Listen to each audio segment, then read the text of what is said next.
Hi there, I'm Jim Zirin. Welcome back to Conversations in the Digital Age. We are very much honored to have with us Senator Olympia Snowe, Republican of Maine. Senator Snowe resigned last year from the United States Senate after being elected for 3 terms. She resigned in protest against the gridlock and the dysfunction in Washington. She was an outspoken centrist. She was committed to a bipartisan approach and to principled policy making. And Olympia Snowe, we are absolutely delighted to have you with us. Well, thank you for having me, Jim. I'm delighted. Now, it's almost an axiom, no one voluntarily gives up power. And there you were, a 3-term senator, returned to office by increasing majorities. I think the last time was 74%. Why'd you quit? Well, you know, it even surprised me. I had not expected to come to that conclusion because I was working vigorously for my reelection for a better part of 2 years in a great position to win that reelection. And it occurred to me, based on questions people had asked me as I was traveling the country to raise money for my reelection, as to whether or not the gridlock would change and what would change it. And those are the questions I began to ponder as it got closer to the deadline for submitting my signatures. And so I had to wrestle with that decision. In fact, I had to come to New York for several days of meetings as I was in the throes of making this decision. And I coincidentally ran into my husband at the airport. He was traveling back from California, and unbeknownst to me, he was coming through LaGuardia. And I walked into the airport, and I thought somebody looked very familiar. And I looked, and I said, that can't be. And as I was still, yeah, I said, that's right. I'm very familiar. And so, you know, as I was struggling with that decision. And so when we got together through the ticket line and everything, he said to me, well, what are you thinking? And he said, why don't you run again? And so I felt a sense of relief. And then, well, by the next morning, I was back to it because I realized things were not changing, that it was not going to change in terms of the polarization and the dysfunction that prevented us from solving problems and coming up with practical solutions to the issues facing the country. And that's what stunned me more than anything.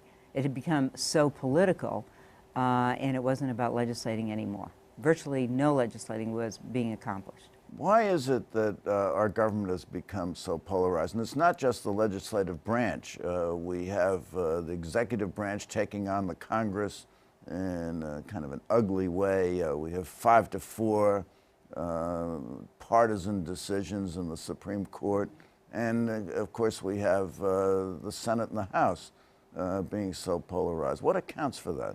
Well, you know, it's a combination of factors that have evolved over the years, but most certainly in terms of the political process and how individuals get elected is the campaign financing system. There's so much money today in the process, especially those that are able to finance outside organizations to run ads against the other side in millions of dollars, and that demonizes the opposition. And 90% of those ads are attack ads. So if you think about $500 million or $1 billion in this most recent election, at least, on the part of individual groups, independent groups, not to mention the amount of money that was spent by the candidates themselves. You're talking upwards of $3 billion by some estimates. So that just gives you an idea about the negativity that has been evolving in these campaigns. They're highly politicized, they're highly divisive because they want to,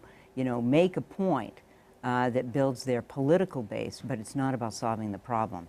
And then, of course, you have the 24-hour media cycle that enhances those divisions as well. And it's always about, who's on which side, as opposed to how do you solve the problem to get there. People aren't looking at solving the problem anymore. It's about making a political statement and creating a political base on the premise of your position. So when the votes are cast in the Senate or in the House of Representatives, each side casts their vote for their respective ideological party base, but it's not about solving the problem because they don't allow a process through amendments to solve those differences and bring both sides together, and especially in the Senate. I mean, the Senate is considered to be the deliberative body. Now, I know that the incoming Majority Leader, Mitch McConnell, is talking about returning the Senate to its historical, practices of, amending and being deliberative, and hopefully that can be That's what the framers intended. That's exactly right. I mean, that especially in the Senate.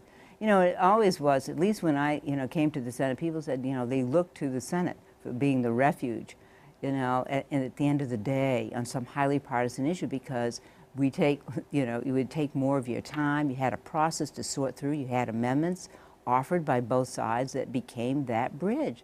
There's no bridge for reconciliation now because the political interests aren't interested in bridging the divisions because that doesn't, build a political base.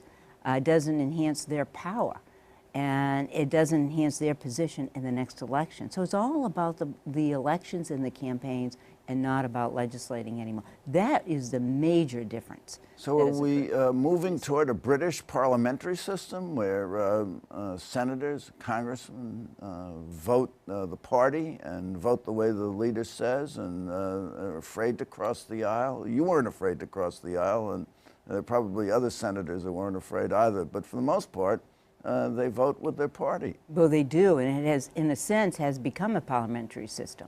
Because what inevitably happened in my final years in the Senate is that each side, would put up their respective positions, and when they didn't prevail because they didn't have the votes, they didn't have the 60 votes, and there were no amendments offered to allow a process to occur to reconcile those differences.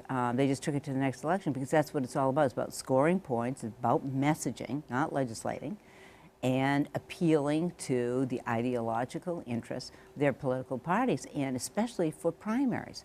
So very few people are, inclined to work across the aisle because they run the risk of incurring a primary challenge. That's the real, threat today. And as you see that with who emerges from primaries today, they're far more ideological, they're far more to the right or to the left, rather than centrist. So what we're seeing just smacks of Gilbert and Sullivan. I always voted at my party's call, and I never thought of thinking for myself at all. Exactly. And that's what we're seeing. Yeah, and you're having a whole new generation of lawmakers who know no other way, because this is the only legislative environment that they've experienced. I mean, more than half the Senate and more than half the House, have served, 6 years or less. Actually, probably have been elected since 2010. Now, think about that. That's dramatic. Yeah. Can you give us some examples of the dysfunction that you saw in the Senate, which led to your resignation? I mean, are there failure to pass a budget, or there are other things that happened that? Yeah, among other things, budgets. Yeah. I mean, no budgets. I mean, I served on the budget committee, and I, at one point, and when I was my first years in the Senate, in fact, for I think better part of 8 years. And, we worked it out. I mean, it wasn't always easy. Even in the course of, during the impeachment process, in the United States Senate, during the Clinton administration, even the aftermath of that, we managed to pass balanced budgets and achieve surpluses for the first time since the 1930s. So things worked, even in spite of, major obstacles and threats, to a harmonious environment. But yes, you know what? The first stunner was the debt ceiling debacle, and that was in 2011. That would have been a disaster for the country. It was a huge disaster, and I could not believe that we were allowed to perpetrate that fear on the American people by running it up to the 11th hour, literally, before there was an agreement on that question, when we had a better part of 6 months to have resolved it. But again, it was, as I always say, high noon at the OK Corral. I mean, they wanted to create, that very high, threat moment, so they could, appeal to the political base as opposed to resolving the problem. And then it became cumulative. We had no budgets. We didn't work on any budgets. I was attempting regulatory reform on the floor of the Senate through an amendment, and, as a ranking member of the Small Business Committee, which is a huge issue for small businesses, and was unable to do that. And we had, there was nothing happening virtually speaking. I mean, almost literally. And in fact, it was the least productive since Congress since 1947, which, you know, Truman labeled the do-nothing Congress. They passed 906 bills that became law. The last Congress was 283. This one was up to 165 before Election Day, so I don't know what the number has been since then. So then it became cumulative. The final straw, of course, and I already made my decision because I could see where this was all going, was a fiscal cliff crisis. So my final vote in the Senate was at 2 o'clock in the morning on New Year's Day. I mean, that just gives you the extreme. New Year's Day 2013. That's correct. Okay, so now you've been out of office for almost 2 years, but you haven't given up the fight, have you? No, that's right. I'm a fighter, you know, by nature. That's why I loved, you know, being in public office, because I was always fighting to, you know, right the wrongs and the injustices and trying to achieve solutions. So I've been on the lecture circuit. I'm a senior fellow at the Bipartisan Policy Center. We've come up with a number of recommendations to address the dysfunction institutionally in the Congress. You wrote a book? Yes, I wrote a book. Fighting for the Common Ground? You understand all that, the magnitude of that. Marvelous book. Yeah, thank you. And, you know, and so coming up with solutions, you know, like having them work 5-day work weeks. And so we, at the Bipartisan Policy Center, we're going to be driving those initiatives and working, you know, with Congress to adopt them. Now, some of those have already been mentioned by the incoming Majority Leader, Mitch McConnell, like getting, you know, the Senate to work on Fridays. Yes. I know that sounds, you know, basic, and it is basic. They're not there long enough to do any work of great consequence. So they don't even get to know their colleagues, you know, and in the time they're there. That's a drawback. It's a huge drawback, you know. They ought to get to know them, maybe have a better appreciation for their vantage point or their frame of reference. You know, there were times where that was possible. So it's having the president and the congressional leadership meet on a monthly basis at the very least. I mean, the president and Mitch McConnell, you know, had their first face-to-face meeting alone in the Oval Office for the first time in 4 years this week. I mean, think about that, the first time in 4 years. That's, you know, that again is astonishing because you need to have the president and the congressional leadership and the Congress working and talking to each other. And it's amazing. It is amazing, and that has also, I think, you know, eroded, you know, the process as well. Now, your Bipartisan Policy Center created a commission on political reform, of right. which you're a member, and I think there are 24 commissioners. Mm-hmm. Are they mostly Republicans? No, actually, they're almost evenly divided between Democrats and Republicans who, you know, they were former office holders, they're academics, they're from nonprofits. From the civic community, veterans. So we had a very highly engaged commission. I mean, this was a very active commission. We had town meetings, 4 major town meetings across the country. So I think Trent Lott is a member? Yes, he was the co-chair of the commission, along a former majority leader, along with Tom Daschle, a Democrat, who's a co-chair. Dan like Glickman. Floyd Flake, a Democrat. Yes, yeah, here. And Victoria Kennedy. And, absolutely, and all highly involved and engaged. And we had some very passionate discussions and debate on the issues, but we came to a conclusion, and that's what I think gives credibility to these recommendations. I mean, filibuster reform, I mean, both Senator Trent Lott and Tom Daschle, you know, in fact, went to their respective leaders in the Senate to inform them of our recommendation on filibuster reform. Both, so they visited with Majority Leader Harry Reid and Minority Leader Mitch McConnell. Well, let me take you through the filibuster. Yes. Is that something you've favored over the years, unlimited debate?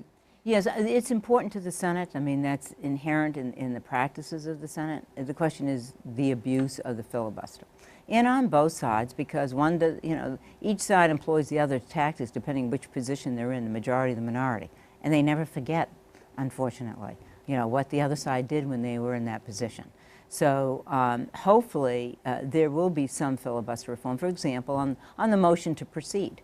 The Republicans don't want, you know, they want filibusters on a motion to proceed at the time because the majority wouldn't allow amendments.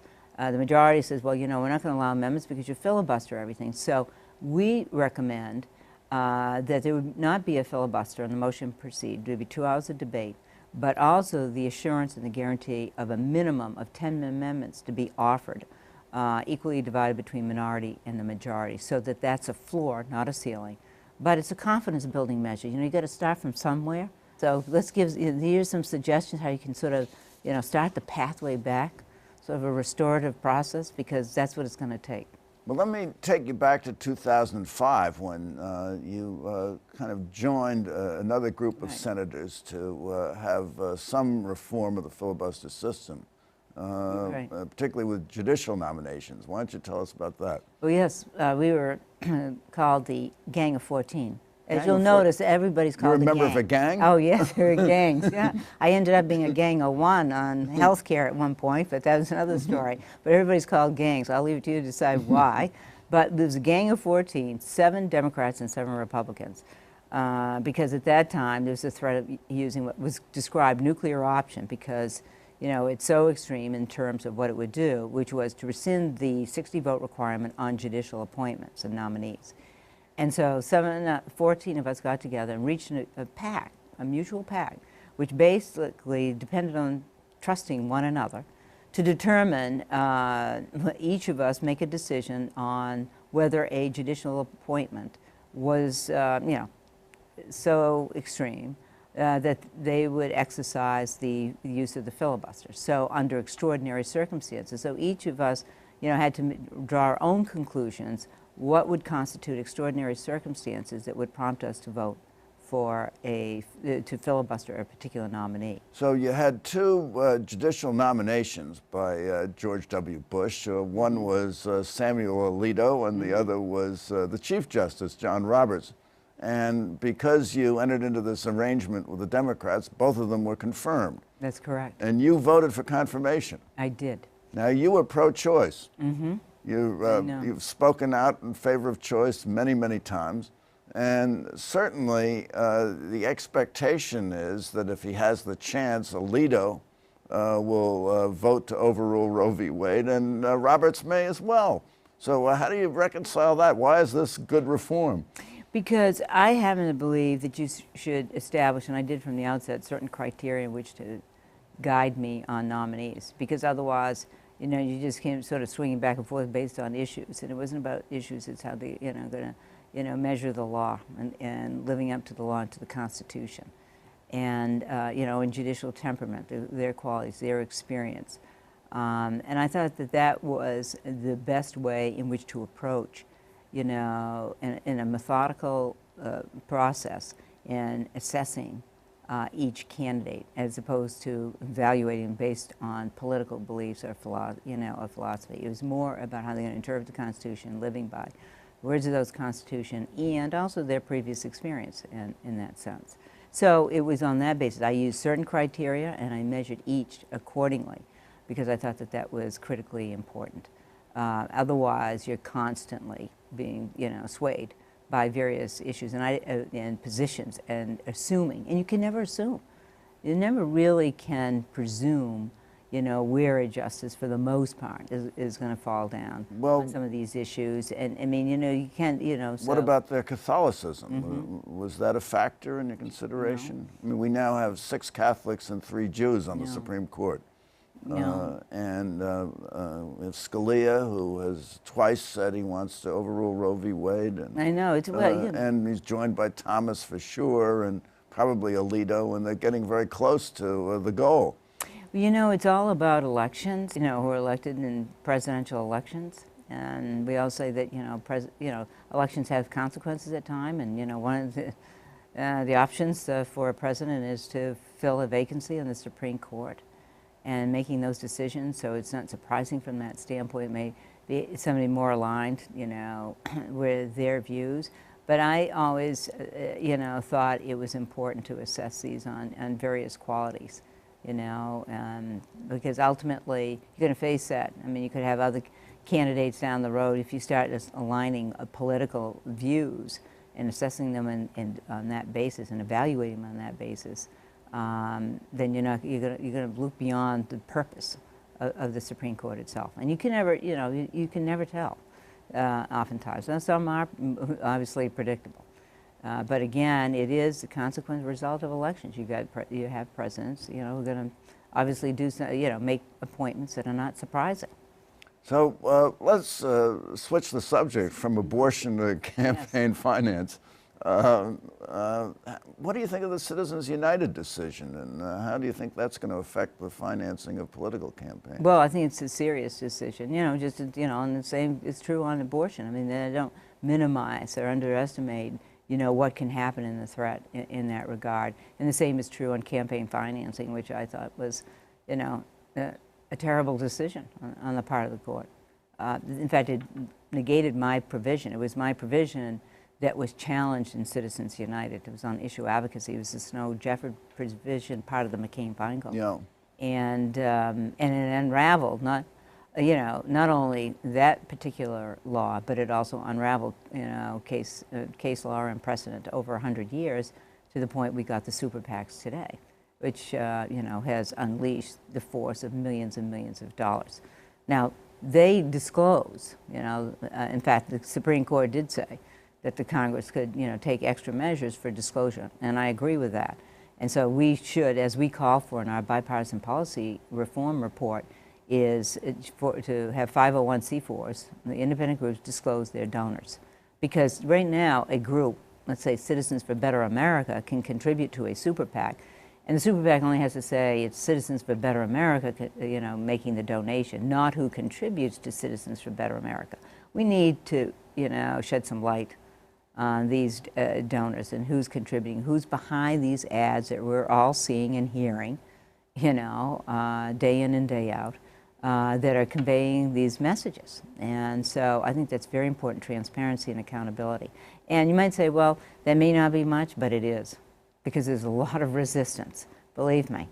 To both disclosure. in Congress, oh, absolutely. People don't want to have their names disclosed, to be associated with some of those messages, that are aired, on television or on radio and so on, that can hide behind the cloak, of non-disclosure and in the shadows. We need to bring that out. And Sunlight is the greatest of disinfectants. You got it. That's exactly right. So we think that is very important. We ought to ban leadership PACs. I mean, now virtually every member of Congress has a leadership PAC, and they're not on leadership. And so that's another level of fundraising. I was probably one of 3 or 5 senators who did not have a super PAC, a leadership PAC in the Senate. Because I figured it's one thing to raise money for my own PAC for re-election, but to then have another level of fundraising. Because fundraising is consuming so much of the time of members of Congress now, because the amounts of money that are invested in these campaigns, because it's not only their own own opposition that they're running against, but it's also outside groups. So they have to fortify themselves. So so it's morning, it's lunchtime, it's dinners, it's receptions, and in between with phone calls, and then of course traveling the country. That's why they don't want a restricted work week, because they want to be able to travel for fundraising. I know that, and that's been the practice. So that well, really the leadership PACs can be used for personal purposes, isn't that right? Isn't one of your reforms to stop that? Yes, yeah, absolutely, absolutely. They should ban them altogether, other than those who are in the top 3 positions in leadership.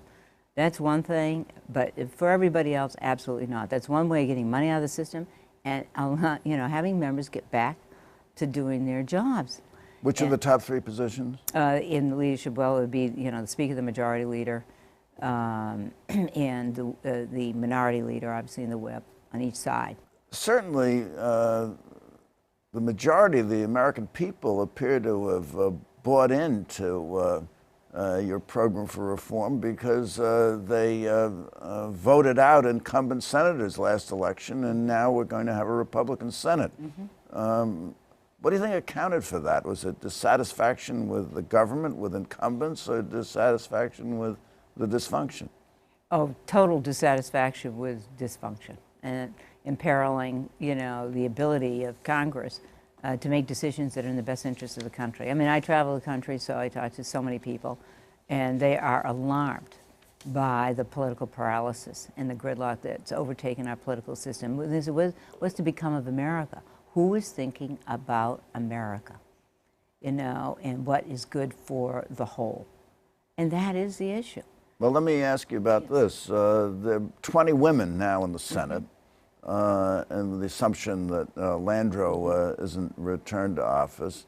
And you were a member of a women's political caucus when you were there, and they were Republicans and Democrats. Right. I think there were 4 Republicans and 16 Democrats. Did this foster bipartisanship, that women met and of differing political persuasions, but talked about the issues and tried to achieve common ground? Yes, we got together regularly, which unfortunately Republicans and Democrats and the president and the congressional leadership and members of Congress do not do. We did monthly. We had monthly dinners. That was a ritual. We said whatever was said there stayed there. It was an informal discussion, but you know, it just fostered collegiality and collaboration and, you know, mutual respect, and so we could work with one another. You know, there were, obviously we represent various views across the political spectrum, but nevertheless, that did not inhibit our ability to get along and to work with each other when we could, you know, on particular issues. Unfortunately, we have to wrap up. This has been just marvelous. So when you're having a good time, it just goes very quickly. I have a question for you. You do. Can Olympia Snowe stop the dysfunction in Washington? Yes. Yes, you but can. If everybody else helps out, we can do it. Thank As a you country, so we much. can. This has Thank been you, great. Jim. Thank you. And thank you for coming by. And thank you for coming by. Tune in next week for more conversations in the digital age. I'm Jim Zirin. Please visit our website, www.digitalage.org. All the best.